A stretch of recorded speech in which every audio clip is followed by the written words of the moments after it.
I really do appreciate. I stumped you, didn't I? You stumped me then. Sure. But it has to be an oldie. It's a Jimmy Buffett song. Oh. Why don't we? Oh, yeah. I like Buffett, but he's not country. No, he ain't country. He's beachy. Well, that ain't country. All right, hey, Weatherman is on here. Who else is on here? Give me a like. Give me a thumbs up. If you were on here, say present. Let me hear you say I'm here, dude. I know we just hit the hello button on there. There you go. Hit something. Attaboy, Weatherman. I know you're here. Cousin Charlie's that the real one? Yes. Yes. The real cousin. Good morning, everybody. I know you're here, Ginger. Tiffany Snyder. Hey, I know you're here. All you got to do is say, what's up, GTT. Bill Griffin, I see you, friend. How do? Legs. Cousin Charlie. Hey, we're getting on here. Hey, so that's the real Swan on here? She don't even know. Okay. Hey, Blake, don't. We're just talking about you. Cara Jill. What's up? Say, hey, I'm here. I'm here. Everybody, let's get a little synergy going. That little college student. All right. Let me get my breathing right. Whoa. Hey. Brenda knocked over the darn camera. Whoa. All right, I'm gonna get to talking. Ha. Well, see, our set's falling apart because we're moving. We are moving. Announced that we're moving. Yeah. We are moving, so our set is in disarray. Can you see me? I think I'm out of breath because I'm sucking in right now. Oh, it cuts you Oh, off. thank below God. your Knocking. chest. Knocking. Now Instagram shows. There's a Kara on there. Big Jimbo Kara. Hooten's on here. Y'all see her? Okay, it's Monday. Happy Miss Monday. Kim, you better have. Happy Monday, everybody. We like to come to you every single day, 8:30, right on the nose. And we want to talk about something fun, something entertaining, something in life. Somehow it's going to make you better. Brittany Renee, I see you on here, girl. Man, hey, before we get started, I do have to give her a huge shout out for Do not give her the credit. for what she did on Saturday. I don't know if you saw her event, for but escaping. I did. I was the mastermind. But she, well, you know, I'm just kidding. Brittany Go and ahead. Scott were definitely, well, you may have helped some, but I felt like I did nothing. I mean, I was just lost. But man, you were into it, Weatherman. You had sweat. I It was mean, a lot you of were, fun. it was fun. Yeah. But But anyway, I don't take away from what you said. Jeffrey Baker, hello, friend. Hello. So, hey, let's get right to it. I don't know how I'm many. going to give Brittany a shout out. I get well. got the I did sidetrack. her event Saturday. She had I came by there and I did like a little secret video and I was whispering because I didn't. These people were in line in the parking lot I was standing in was 20 feet away and they were looking back at me and I probably looked like a stalker of some sort. There was a fella there who was videoing a whole bunch of women in Yes. secret. Yeah, it probably did look questionable, but I was just showcasing what she had pulled off that day. Yeah. She had them lined all the way around the building. Yeah. So hey, my fiance Brittany Renee, congratulations on a great weekend. Actually, I mean she worked on Sunday, so congrats, Whitney, Renee, Dan Alexander. Good morning to you. I don't know how many of you people have followed my journey, but I will be the first person to admit that 7-8 years ago, I was nowhere near the person I am today. And when I say where I was then, it was a really bad spot for me. And I really didn't know the correct way to think and overcome obstacles in my life.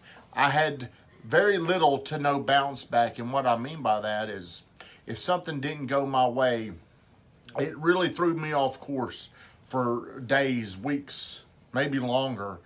And I learned over time that now I check myself about every 15 minutes. Hey, am I out of line? What do I need to do? So I'm checking myself more regularly, where back then I didn't have the skills because for me it was learning a skill. And I talk about the big guy. Hey, I appreciate whoever's liking this, by the way. The big guy, somebody tagged Tony Woodall. Have you shared this yet, Brother Woodall?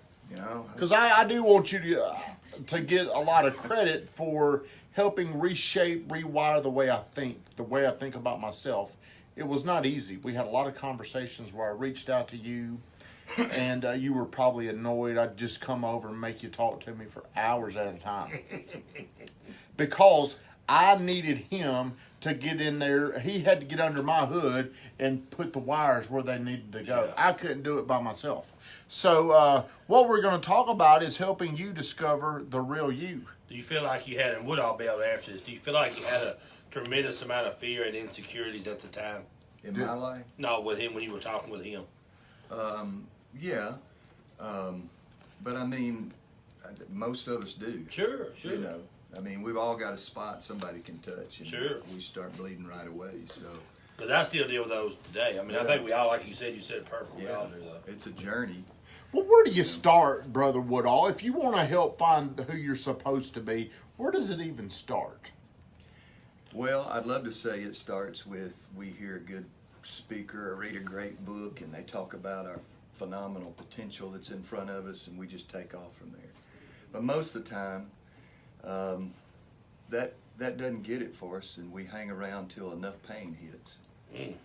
And when enough pain starts hitting, we start, reaching out for anybody or any place around us we can find something that'll either medicate the pain or most of the time both medicate the pain and find a way out of it. Which wild turkey worked real well for me back in the day. Well, there's other things that may have helped you medicate. What are some other forms of medication that we would talk about? Yeah, and let me just say, I mean, Tommy's talking about a time where I had just come out of a lot of the same type time that he was now in. And most of us, we help each other out of our own experience, our own sense of pain, our own compassion we have for somebody else when we see them hurting like we've been hurting. So it wasn't that I was just real smart. It was that, I had all the same trophies Yeah. in my house. Felt good to see somebody else get them trophies, didn't it? So, I mean, we do start a lot of times out of pain. And so I guess the first conversation, you've talked about it a lot, I had a background of about 25 years of being a pastor. Now, I just sucked at being a pastor, I'm just going to tell you. I love teaching. I love people. I love helping people untangle things in life.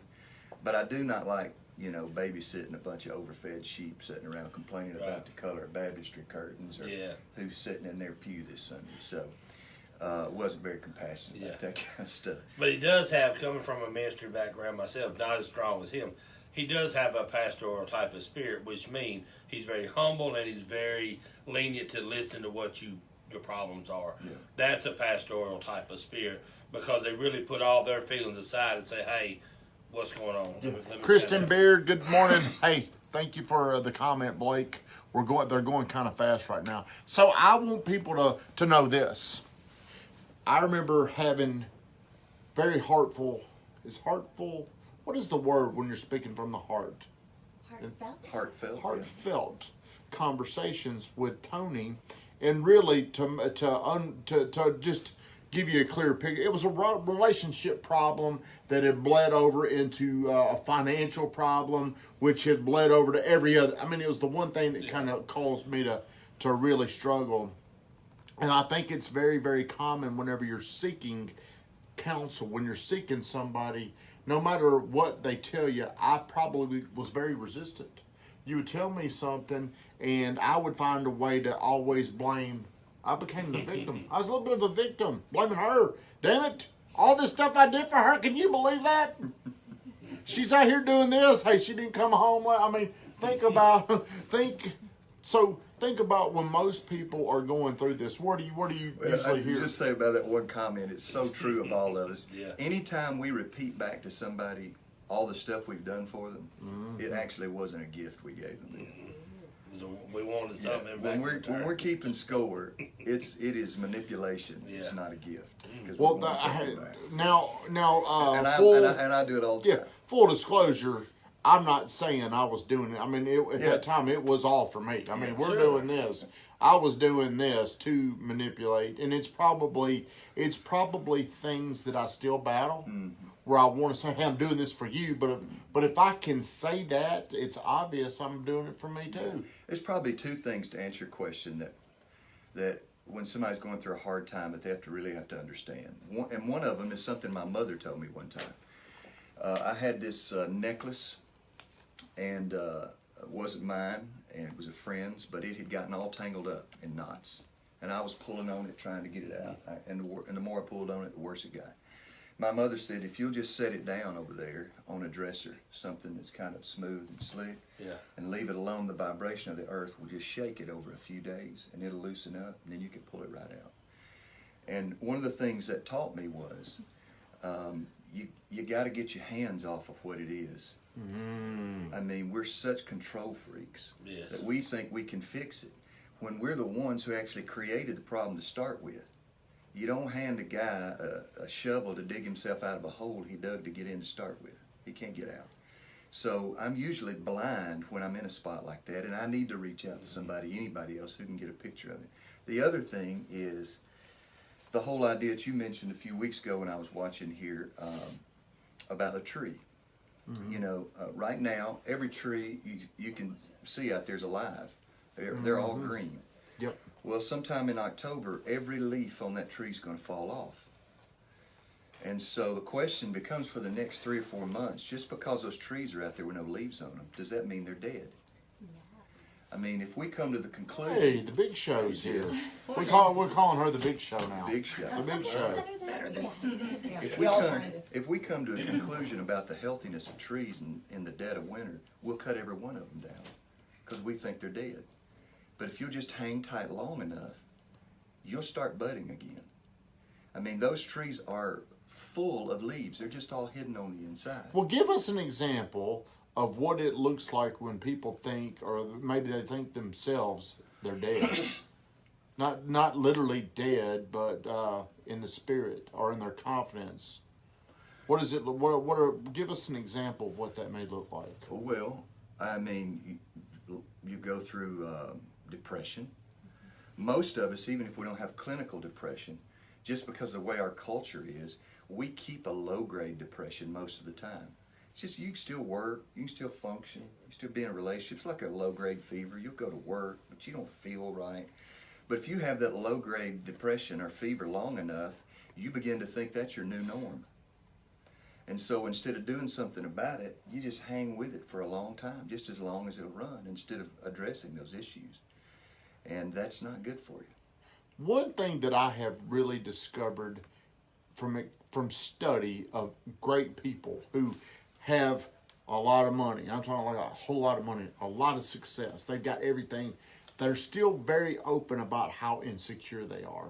What has happened to us to make us feel like nobody wants to admit I'm insecure about it? It doesn't matter. It's like, I ain't insecure. It's become so taboo whenever you're labeled as insecure. I mean, the whole reason why I do everything, why I'm so driven, is fueled by an insecurity. I'm obviously insecure about something, or I wouldn't be doing it. So what is your opinion of people that are battling insecurity? Why do people, why is it so judgmental? Well, I think, first of all, we have an idea that life is about getting to a place and not about a journey. So we think somehow we're going to, by age 30 or 35 or 40 or 45, we're supposed to get to something we call successful. And then we've made it from there on out. And so if you're not at something like that, some kind of mark where you can hold your badge up and say, look, I'm successful now, you're insecure about who you are. We constantly measure ourselves against other people. And so when you do that, you're always going to feel either more than or less than someone else. Insecure people, I used to respond like this all the time, and I still have to catch myself. When you feel less than, if I feel less than Kathleen, I only have 2 choices to make myself feel better. I have to make me get bigger or her get smaller. If I already feel less than her, either I have to get bigger or she has to get smaller. And usually we'll do both those things. Well, I think, Tommy, you said that to me the first day that I was here. What are you insecure about? And I don't think that's necessarily always the right term if we're discussing successful people. I don't think successful people are necessarily insecure. There's always something that they're never really content. Maybe that's a better way to put it. In order to be successful, like you said, Tony, if you're insecure, then you either want to make someone else feel lesser than you, or you have to do something to have the Well, let's ask Blake Duncan or Brother Woodall, what is insecurity? What is it really? Because I believe insecurity is fuel. Well, I mean, It drives me. So So in other words, you're seeing insecurity as something that's gonna motivate you. You Yes. use Get out insecurity as Webster. to motivate yes, you, right? yes. Well, what is the real definition of insecurity? Why? I don't know Blake Duncan. Yeah, I have a big. That's why as bad as I hate to say it, and I don't ever like to disagree with you. I really do, but insecurity is not to me fuel. Insecurity to me is fear. If you have any part of the Bible in you, it says, "I know the plans and purposes for you." So there's this journey that's already planned out for you. The reason you don't stay on that journey is because you let something veer you left, or you let something veer you right. You don't find where you're supposed to be. But I don't disagree with you, but why do I have a drive? What am I trying to prove? Because you're trying to be something that you've seen yourself as a kid, or you've seen yourself not having. You want to be there. There's a reason that Grant Cardone is your idol. He has something that you want to be. You know, to truly means in the Bible it talks about there's people that'll talk to thousands and tens and hundreds. You have to know where your lane's at. You can't fit a Grant Cardone in your lane. You can't fit in Grant Cardone's lane. You know, you have to know Okay, what you're well, see, powerful at. hey, I respect your opinion, but how often do I ask you, Kathleen, how good was that? I'm almost wondering if there was something from your childhood, like you weren't something- seen, like you were grabbing attention, Mom, I'm here, so No. now you need it more. Everybody has something from childhood. We all do. But how often do I ask you, how good was that? Oh, well, yeah. That's derived from insecurity. How often do you ask for validation from other people? Is that insecurity? Dr. Woodall? Well, I mean, you know, there's 6 or 7 of us here, and we all have There's a different. there's 70 people in here. And all of us are going to have a different definition of what insecurity Sure. is. Right. And only I can know the deepest motives of my being, and I'm not even aware of all of them. You know, one of the things that I really focus on when I goal set, for instance, that's something we all do. We set goals. Is remembering that 99% of me becoming my best me is turning loose of who I think I'm supposed to be. Who I think I'm supposed to be. Not, see, I'm Of who he thinks he's supposed to be. Yeah. Remember that? Yeah. It was very powerful what he said. I'm aware of my best me that I've lived up till now. But I haven't lived my future yet. So I don't know yet what my best me is in the future. So we do things to help us move along. We have tools. One of them would be goals. What you said about using fear as fuel. I do that just a little bit when I set my goals every year. Now here's an interesting thing that just hit me this weekend. In 2016, so I believe there's both intentional and some people call mysterious or magical or miraculous, whatever you want to call it. It's Monday. I like those M's. Yeah, it's Monday and all the M's. So I believe there's 2 different kinds of ways that we manifest things. One of them's intentional. You plant one apple seed in your backyard, and what are you going to get? A bunch of apples. One apple tree. But on that apple tree, what are you going to get? See? Bunch of apples. A bunch of apples. And they're going to do what? Produce more apples. Produce a whole Manifest. bunch of trees that you did not plant. So you So got it both came intentional manifestation and you got magical manifestation. Okay? So look at what happened. 2016, I set this goal that I wanted to do more corporate speaking this next year. But, so one of the things at the end of all of my goals that I do is I ask myself, what's my biggest fear? Like if that goal came out of me, then I already have everything I need to do it. So why am I not already doing it? There's something that's held me back up till now. So what's my biggest fear? Well, I had to come to grips with me that my biggest fear is, at my age now, I'm getting close to 60, and a lot of the men in my family before me, they didn't have dementia, they didn't have Alzheimer's, but they started struggling with their memory. And so I had a fear that I was not going to, I mean, I can get up and just talk like this all day long, but you cannot get up in front of 15 starched shirt old men, and you got to have PowerPoint. This thing's got to be done 17 minutes and 30 seconds, and that thing's over with, you know. So my memory was my biggest fear. So I decided that my strategy for overcoming that fear that year was, I'm going to be in a play. I I remember the play. Yeah, I'd never even been to a play. Never seen a play. Maybe in second grade I I was. think he was up for a Tony Award or something. Yeah. If I recall right. I was a cornstalk in second I was grade. gonna say the pilgrims. Yeah, maybe I was a pilgrim. So I didn't know how to be in a play or anything. So I called a friend of mine, Kristen Swan, and I said, Kristen, who do you know can help me be in a play? And she said, well, I have a friend who is an actress and does acting coaching, and she'd know how to be in a play. Here's her contact information. Okay, boom, that's one. I had another goal that year too and I had not had a goal like this in a long time. And all my goal said was 6 foot, blonde, blue-eyed. I remember. All right. Now, my list of fears at the end of that one was unbelievable because I had so screwed up relationships You were good up until the blue-eyed part. in my life. So, the big show. And that you're 21, I'm 104. Right, 21. Okay. Oh, that's so cute. So, anyway, that was another one of my goals. And my fears, I listed them for days. Took a whole yellow pad. And I had another goal that year. I wanted to get healthier than I had ever been in my life, my physical health. And because approaching I was 55, I think, at the time. And I thought, gosh, man, I'm closer to the end now than I am from my beginning. Sure. And I got to get serious about some stuff. I got to get serious about some stuff that has to do with my health, And so I want to be healthier than I ever have.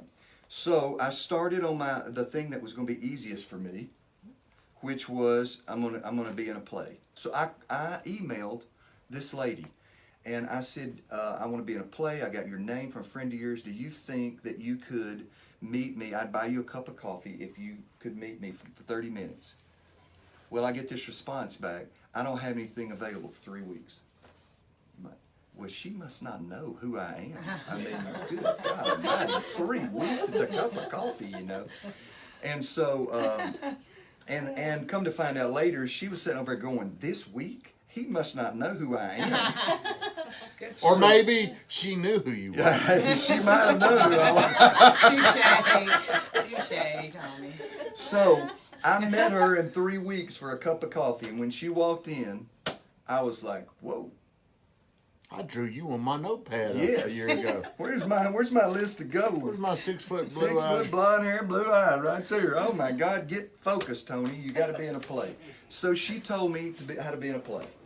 And so I went and tried out, and I got this part, which I told the guy when he called me, you got this part, we want you to be in the play. I said, don't you remember I'm the guy who's never been to a play? And let me be a light pole.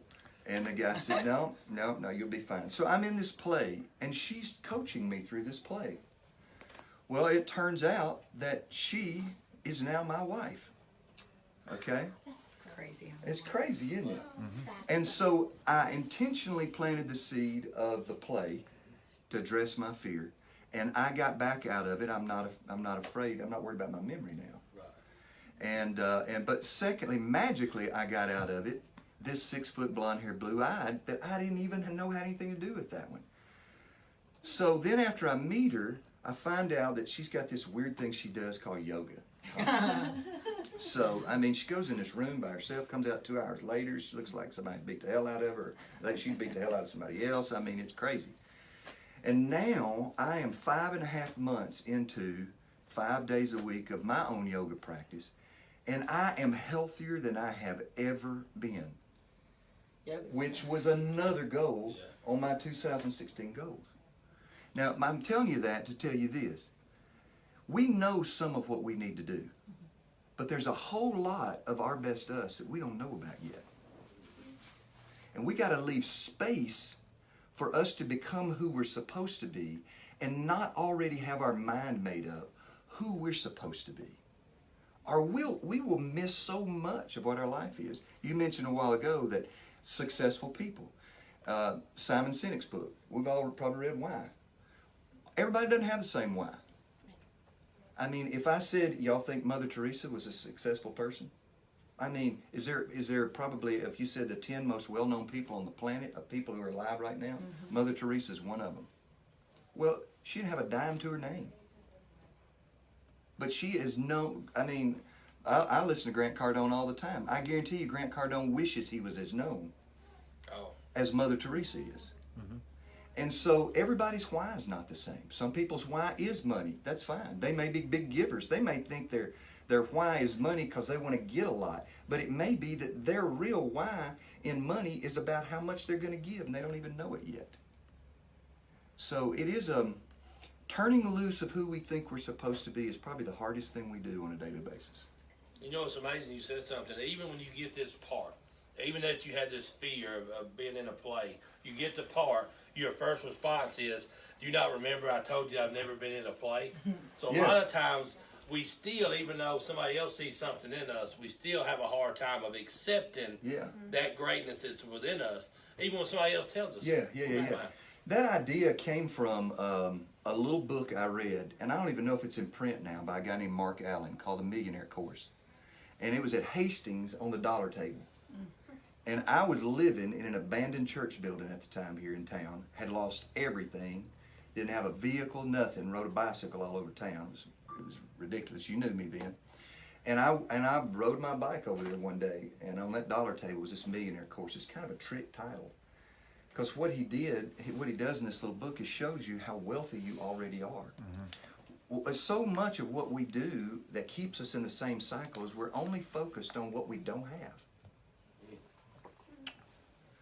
We can't get a picture of what it is that we do have. We think we're always supposed to look at something in the future. There's so much wealth already inside of every person in this room right now that we're not even aware of. So, Stephen, this is an example of that. If you decided you and Shawan decided you were going to sell your house, and you call the big show here, and you say, I want you to come out and list my house. Gotcha. And we ran comps on it. My house is worth $300,000. Okay. So she comes and puts a sign out in the front yard, $300,000, and then tells you, look, I got some guys who are going to come over and dig around the yard because evidently there's an easement there with some stuff in it. We need to find out where it is. And she comes over there, and they do it, and they come back and tell her that, gosh, there's gold, millions of dollars of gold in your yard. And she comes back to you and says, Stephen, I don't know how to tell you this, but you've just become a multimillionaire. There are millions of dollars of gold in your backyard. Now I want to ask you something. How long have you been a millionaire? All I've owned the house. You had always been a millionaire. Well, You just were not aware of it. Exactly right. Well, let me ask you this, because this gets back to what I'm trying to say, but I ain't saying it right. You said every one of us has all these untapped resources that could be worth millions. Why do we not believe it? Because we are trying to live a life that we think we're supposed to be, based on what other people want from us and think about us. Whether it was while we were growing up, we were told, obviously, your daddy's 6'4", your granddaddy was 6'4", you're going to play ball. Yeah. You know, I mean, our family's never had any money. You're never going to have any money. There's a tool I use called Belief Busters, and sometimes I'll have people write at the top of a piece of paper, I have 4 times as much money as I can spend in a year's time. I said, now everybody start writing down every thought that comes to your mind right now. Read that again and start writing your thoughts down. And if they do, the first thought that comes to mind is, that's bullshit. I was going to. Second thing is, and after you start writing some things down, then you'll start getting some things like, my family's never had any money. I don't know how to make money. I don't know how to save money. I don't know how interest works. I couldn't tell you the first thing about the stock market. All these things that we believe about ourselves starts plopping out on the But table. how is this not insecurity? It's not fear. Well, there it is. It's fear. It creates insecurity. But is fear not insecurity? It's sometimes. But see, what my point of insecurity is exactly what you're talking about. Okay. That's Well, I mean, insecurity. Michael Jordan missed 8 shots. He's still ready to take the 9th. It doesn't mean that he's not insecure. He's that probably I'm gonna not miss insecure one. because he could keep taking it. I'm sure No. at some point he was probably insecure. But I think whenever you have a fear of doing something, it's an insecurity. Right, but that's what I'm saying. I don't think that identifying a flaw is necessarily having fear. Yeah, and here's what I'd say. Fear can be something that's immediate. Insecurity, I think, is something that resides. Yeah. It's Well, okay, It's whenever that you're talking about low-grade thing that when stays there you're long-term. talking about Mythbusters, these are things that have resided over time. Yes. those are false beliefs that we believe about ourselves. And they create a sense of insecurity in us. And we believe we are less than because of those things, even though we don't even know that they're residing there until they're challenged. Right. I've got a question for me from Brittany Ann. Tommy, what's your fear? I really fear flying, but there's deeper issues of control. I fear losing, which causes me not to try. You know, whenever somebody says you need to go do X and this is so big, I'm like, I immediately default to that's too much. Right. So there's some type of, would you call that some type of a fear of failing? What is that? I believe that there's a severe lack in my potential, and that's why I talk about this. Because you can't fly the plane. You're not a pilot. So really, there's more of a fear of death. There's more fear of dying, which you've probably been involved with death as a child. And so as you really look to be controlled, a plane's probably safer than a car. But it's not that you don't have control, because it's not like the pilot can say, hey, come up here, Tommy, drive us on in. Because you don't have that ability. Do you know who Ted Stryker was? Do you? Yeah. You ever seen the movie Airplane? The reason you get in a plane is because you're scared of planes, because you're really scared of the plane crashing and dying. Well, I don't like the way I feel up there either, because I've got an inner ear problem. So when I'm up there, I get very sick feeling. Well, that's probably more physical than like Maybe, but Blake Duncan said something. Insecurity is a lack of a belief and a skill set. Fear is being scared of the unknown. That is true, whatever that unknown is. Right. So I never have been afraid of flying in my life. I've never been afraid of driving in my life until me and Stefan and our guys in Kenya were in a bad automobile accident in East Africa, way out in the bush. And I broke this arm. We flipped about 6 or 7 times, and I broke this arm in a couple places right now. Man, those flips have grown. Yeah, they have. 13. 13. How long was you there? How long was the trip supposed to be in Africa? A month. And how long was you there? Well, I was in the hospital the last 2 weeks of it. Hey, in a year. It wound up being about a 9-month thing. I think is what you're getting at. But now, since that happened to me and I was not in control of it, I now have a fear when the plane's going to land, and I now have a fear when someone else is driving a car and it starts to get that I'm in, and it One starts to get time, about 77. I got him in the slingshot, and I took off, and he panicked. I'm like, damn, chicken shit. Listen, Come on, Tommy, dude. you drive like days of thunder. So tomorrow, me and Weatherman, nobody knows this, we're getting a flight at 5:58 in the morning. Because I'm forcing myself to get outside of these fears. that's something I want to encourage everybody to try this time. And we got to shut it down. If you've got goals that you've set for this year, pick them up again. And out beside every one of your goals for this year, write down whatever fears you think you have of that particular goal. Okay? And then just the other side of that fear, you write down a strategy that you're going to do that causes you to have to face that fear. And so let's remove the obstacles. Let's remove the obstacles that are keeping us from being who we really are. You know? Amen. Instead of being what this fear might be speaking to us. And sometimes our fears are attached to voices from our past. Oh, yes. Yeah. I've got I think my that- mom yeah. talking to me all the time. Oh, that's awful. Well, see, I believe my mom's whenever not talking to me. It's the voice. the worst thing you can do with fear is feed it time. So whenever I've got to do something that I'm dreading doing, what I do is I get it over with. I don't allow to sit up there. Like if there's a call, if there's somebody I've got to deal with, I immediately attack it if I'm scared of it. Because if I'm scared of it, that's telling me, dude, you need to go ahead and get this. Turn that fear into a gift. Yeah, and the best way to make sure you attack it is take that list of goals you've got and out beside it that fear you have and what you decided that strategy is and hand it to somebody. Yeah. Make it public. That's something I did that year, which I had never done before. And I don't know why I did it that year, but I made it public on Facebook. I wrote my goals out in front of everybody. Well, I think my fear, another one, Brittany Ann, I'm afraid of taking big chances, it appears. Big chances. I don't know why. but I'm afraid of big chances. Maybe it's because I don't want to look like a failure. People say, "Look at that idiot." Hey, God goes around people that want to take big chances. Those. Big people. Yeah. But you know what? Everybody loves the comebacks. Yeah, That's and there's true. no So such. everybody loves a That's comeback. just another topic. Come well, on, but yeah. see, to me, the fact that I'm scared to take big chances is just an insecurity. Yeah, look at That's- go that's look how- at all these great people that we idolize and read their stories and listen to how How many they got- times yes. we call what they did failure. But Yeah. Learn. what we ought to learn from them is there's no such thing as failure. You're either a winner or you're a learner. That's it. Well, I think we also, when we were very goal oriented, we have a trouble kind of enjoying the ride while we're in the process. You know, me as a referee, trying to get to Division One, I want to get there. I work hard. Everything. I'm reading the rules. I'm working out, and I forget sometimes to enjoy my game on my Tuesday night. That was a good game because I'm too focused on failure and not getting here. So quite often we forget, if we just relax and grow, like you said, we'll finally get there and not even realize it when it happens. So. One big key. I know you say we got to go, but this is fast. This is fast because the weatherman reminded me of it. So there's this one tiny little statement that that Jesus made, which is, "He who is faithful with what he already has will see more." So our goals really need to be attached to the riches, the wealth that's already in us.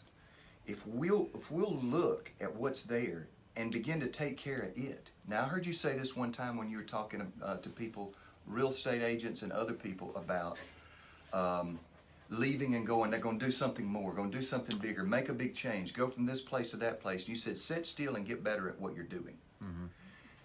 It's a cop out every time I want to bolt and go try something over here. Right. And it's because I really don't want to be faithful. And the word faithful there, it means to give attention to. So we give attention to what we already have, and we're going to see that expand and grow.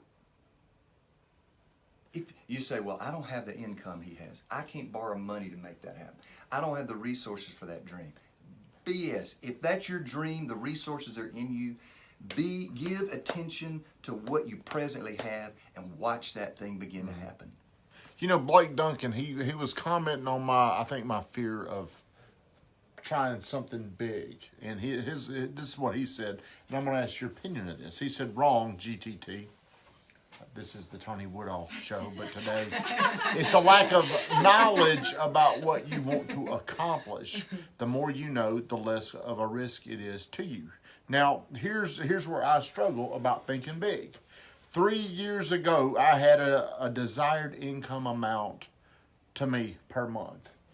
And now my expenses are 1.25 times that amount of what it was.